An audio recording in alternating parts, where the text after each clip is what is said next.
안녕하세요. 7월 20일 화요일, 오늘도 하나님의 귀한 은혜와 평안으로 시작하는 하루가 되기를 소원하면서 우리 계속해서 이사야서 44장 21절부터 45절, 오늘은 45장 7절까지 하나님의 귀한 말씀을 가지고 하나님이 하십니다, 이런 제목으로 우리가 함께 주님의 은혜를 나누겠습니다. 오늘은 특별히 45장 1절부터 7절을 좀 중심으로 보기를 원하는데요.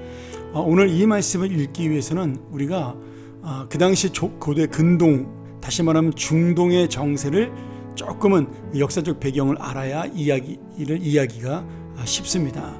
제가 간단하게 설명을 드리면, 지금 이사야가 예언한 여기 45장 1절의 고레스 왕은 아직 태어나지도 않은 사람입니다. 물론 당연히 이사야가 지금 예언할 때는 이스라엘도 멸망하지 않을 때죠.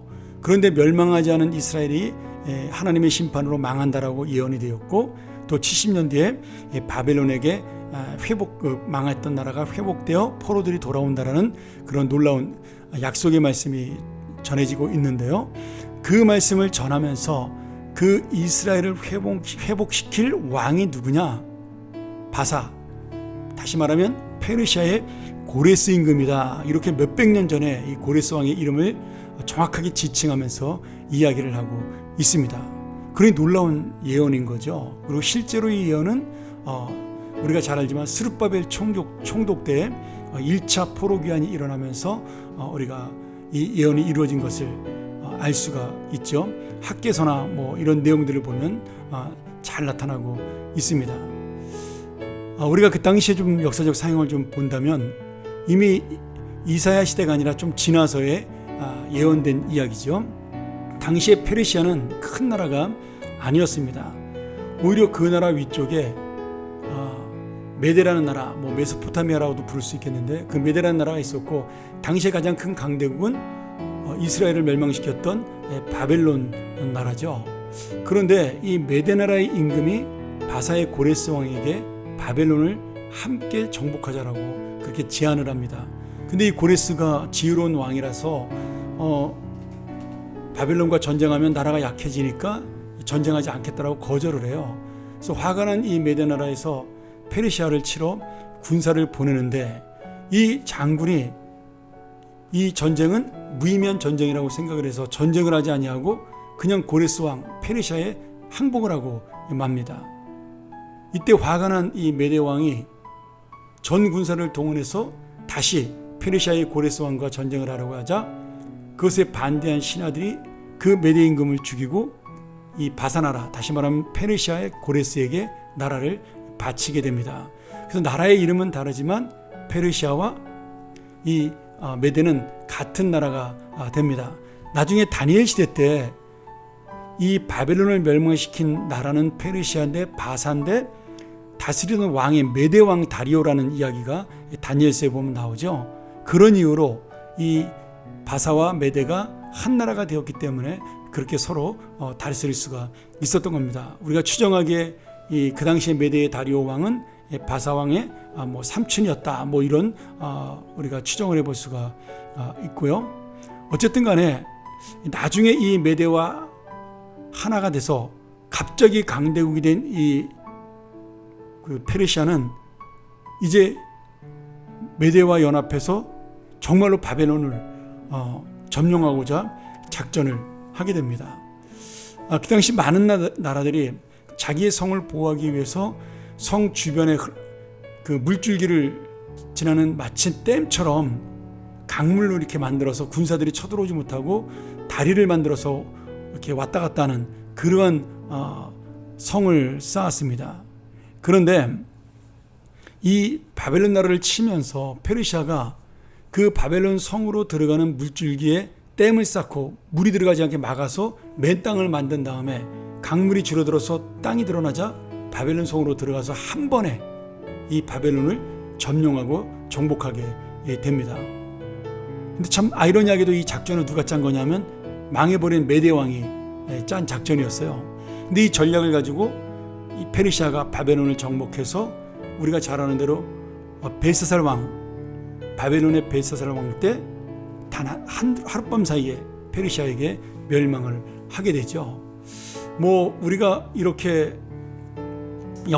세계 역사가 움직이는 것을 정확한 이유들은 알 수 없지만 분명한 것은 하나님께서 다스렸다라는 거예요. 왜냐하면 이미 이사야는 이 고레스가 태어나기도 전에 몇백 년 전에 고레스 왕이 이스라엘을 해방시킬 것을 얘기하고 있으니까, 예언하고 있으니까 하나님께서는 이 역사를 이미 주관하고 섭리하고 계셨다는 것을 볼 수가 있는 거죠.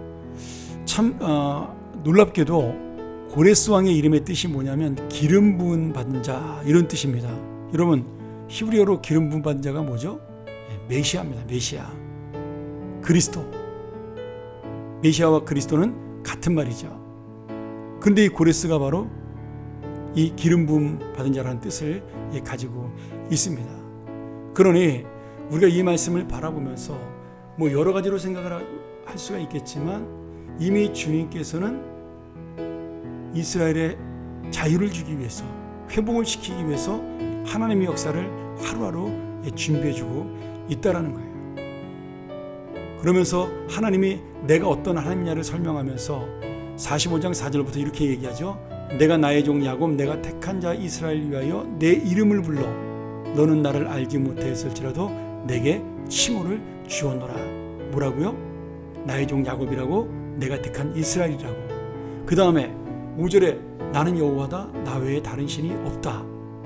너는 나를 알지 못했을지라도 나는 내 띠를 동일 것이다. 네가 바벨론 나라에서 아니면 페르시아 나라에서 나올 수 있도록 내가 너를 띠를 동이고 준비를 시킬 것이다. 이렇게 말씀해주고 있는 거죠.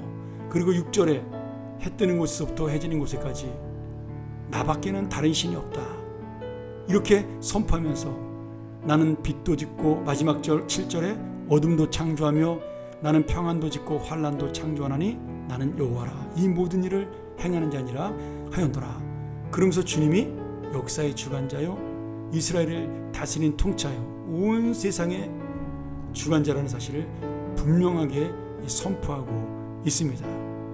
그 은혜로 지금 이스라엘이 구원받고 회복될 것이라고 이사야는 이미 몇백 년 전에 예언하고 있는 거죠. 오늘 여러분, 이 말씀이 주는 은혜는 무엇이에요? 우리의 인생을 주님이 그렇게 역사 가운데 섭리하시고 인도하신다라는 겁니다. 영원하신 하나님, 그리고 유일하신 하나님이 바로 나를 하나님의 자녀라고 부르셨고, 그리고 나를 하나님의 사랑하는 자라고 칭하셨기에 오늘 이 놀라운 하나님의 역사의 섭리 속에 우리는 하나님의 계획 가운데 있다라는 그 사실이 바로 오늘 우리에게 소망을 주고 은혜를 주는 말씀이라고 저는 믿습니다.